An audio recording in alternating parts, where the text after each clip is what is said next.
Hi hello నమస్తే welcome to 100 TV. ఈరోజు మన స్టూడియోలో చలసాని శ్రీనివాస్ గారు ఉన్నారు. సార్ నమస్తే సార్. నమస్కారం అండి. నమస్కారం సార్ 2 రోజుల క్రితం వల్లభనేని వంశీ గారు అరెస్ట్ అవ్వడం జరిగింది.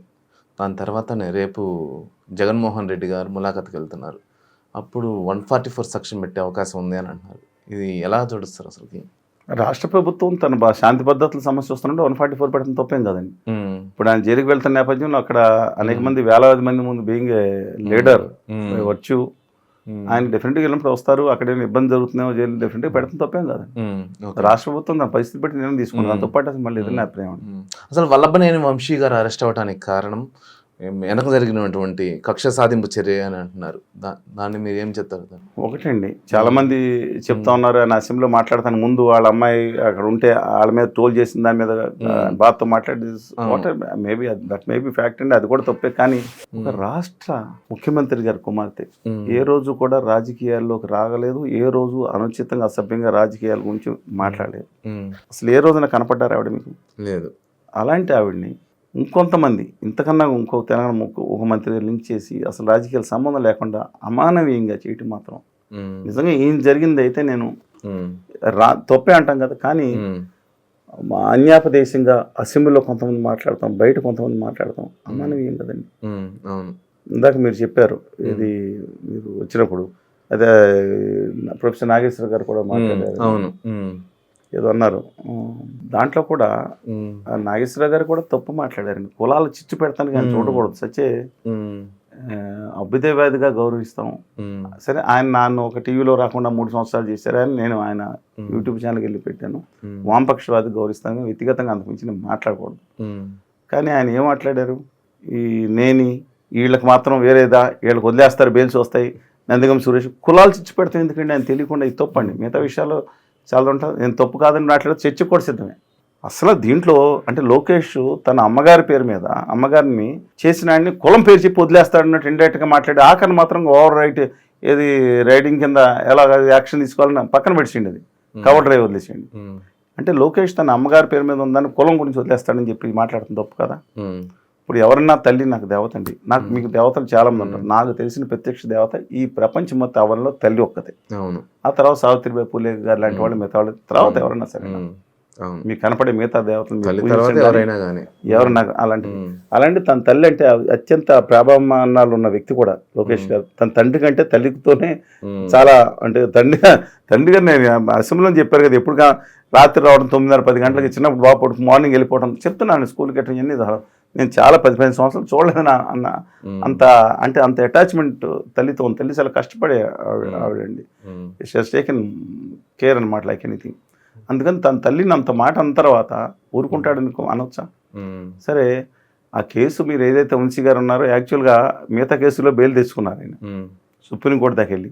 మెయిన్ ఏదైతే ఉందో అసలు కేసీ లేకుండా చేద్దామనే ఉద్దేశంతో ఆఫీసులో అబ్బాయిని వీళ్ళు షాక్ అయిపోయింది, తెలుగుదేశం పార్టీ మొత్తం షాక్ అయ్యి కింద పడిపోయారు. ఏమని వాళ్ళ ఆఫీసులో అబ్బాయి అసలు కేసు నేను వితరణ చేసుకుంటాను కోర్టులో చెప్పేటప్పటికి స్టన్ అయిపోయారు. అంత జరుగుతుందని అంటే ఇంటెలిజెన్స్ వైఫల్యం. ఇంటెలిజెన్స్ కేసు పెట్టినప్పుడు అది క్రిమినల్ కేసు అయినప్పుడు గవర్నమెంట్ తీసుకోవాలండి, పార్టీలకు ఆ పార్టీ వైఫల్యం. ఆ తర్వాత తేరుకున్న తర్వాత ఈ అతి వల్ల వాళ్ళ వంశీ గారు అరెస్ట్ అయ్యారు, లేకపోతే బెయిల్లో ఉండేవారు.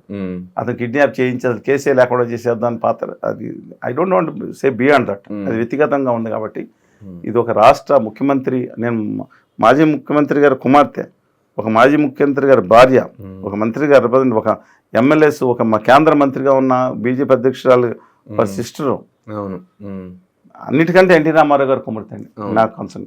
సరే మిగతాని కానీ అందువలన అలా మాట్లాడటం అనుచితం, అసభ్యం, తప్పు. డెఫినెట్గా ఆ విషయాల్లో ఆయన తర్వాత ఏదో మాట్లాడి చెప్పినా బేషరతుగా క్షమాపణ చెప్పాల్సిన అవసరం. తర్వాత ఏదో యథాలాపంగా అంటే ఇప్పుడు దానివల్ల అరెస్ట్ చేశారంటారు. మరి అది మనసులో మనం మరి అది ఏమండి, మనం ఆఫ్ ద రికార్డులు మాట్లాడేవాళ్ళు మాట్లాడవచ్చు, కళ్ళకు కనిపి అది లేకుండా ఉంటుందండి. ఇవన్నీ ఆఫీస్ మీద ఏదైనా ఉండొచ్చు, చేసే పక్కబిందుకు చేసుకోవాలని ఉండొచ్చు. అందువలన అది ఒక కారణం. మనసులు లేకుండా ఎలా ఉంటుంది రాజకీయ నాయకులకి? దాన్ని బట్టి అసెంబ్లీలో అన్నిటికీ ఇమ్యూనిటీ ఉంటుంది అంటారు మాట్లాడితే. ఏం కేసు పెడతారు దాని మీద? అంటే వీళ్ళ బాధ బయటకు వచ్చి చెప్తే ఏంట్రా బాబు అనుకుంటారు. అంత బాధాకరమైన తల్లి మీద మళ్ళీ కేసు పెట్టారని చెప్తే తన తల్లిని అవమానించుకున్నట్లే కదా. అంతే కదా. ఇప్పుడు ఆయన మీద ఇప్పుడే కాదండి, ఇంతకుముందు చాలా మంది కూడా 15లో కూడా దుర్మార్గమైన రాతలు రాశారు. అటు కూడా రాశారంటే జగన్ గారి ఎమ్మెల్యే మీద ఇంకోటి రాసిన నిజంగా ఎవరైనా సిగ్గు లజ్జ ఉన్నాళ్ళు ఎవరన్నా నేను చెప్తున్నానండి. రాజకీయాల్లో సరే కింద వాళ్ళు వ్యక్తిగతంగా తిట్టుకుంటారు, ఊళ్ళలో వాళ్ళు పక్కన పెట్టి రాజకీయాల్లో కూర్చుంటే నలుగురు ఆదర్శంగా ఉండాలి. బయట టీవీల్లో వచ్చి ఏ మహిళల పేరు పెట్టి తిడతారు, ఎందుకు మగవాళ్ళు తిట్టుకోలేరా? వాళ్ళు ఏ సిగ్గులేదండి, వాళ్ళు తిట్టుకోవచ్చు కదా. నువ్వు ఎదవా నువ్వు 10 తిట్టుకుంటే తిట్టుకోమండి, వాళ్ళ ఇష్టం, జనాలు ఆనందిస్తారు అంతే కదా. చెప్తున్నాను, అది కూడా అనవసరం. కానీ మహిళల పేరు పెట్టి తిట్టుకుంటారేంటి, మహిళలు తీసుకొస్తారేంటి? చేత కానివ్వండి, ఎవరన్నా కానివ్వండి, వాళ్ళు వీళ్ళుగా రాజకీయాలకు ఏ పార్టీకి సంబంధం, ఏ పార్టీ అన్నా అది తప్పండి. సరే కాలం తన ఏదైతే ఉందో కానూన్ కా హాత్ లంబా హై అంటాం కదా. ఇప్పుడు బెయిల్ వచ్చే అవకాశం ఉందంటారా వల్లభనేని వంశీ గారికి? వాళ్ళ కాకపోయినా రేపన్నా ఎల్లుండన్నా ఇప్పుడు. కానీ ఆయన పెట్టిన కిడ్నాప్, ఎక్స్ట్రాక్షన్ లేదా తాళ్లు ఇవన్నీ కూడా it may take some time. Chandrababu Naidu గారి కేసుకి 53 రోజులు పెట్టారంటే కేంద్రంలో ఆదాని గారి ప్రభుత్వం, ఆదాని గారి కంటే అర్థంగా దాష్టికం చేసే ప్రభుత్వం, గుజరాతీ పాలకులు లేకుండా జగన్మోహన్ రెడ్డి గారు పెట్టేసి వెళ్ళిపోతారు విదేశం.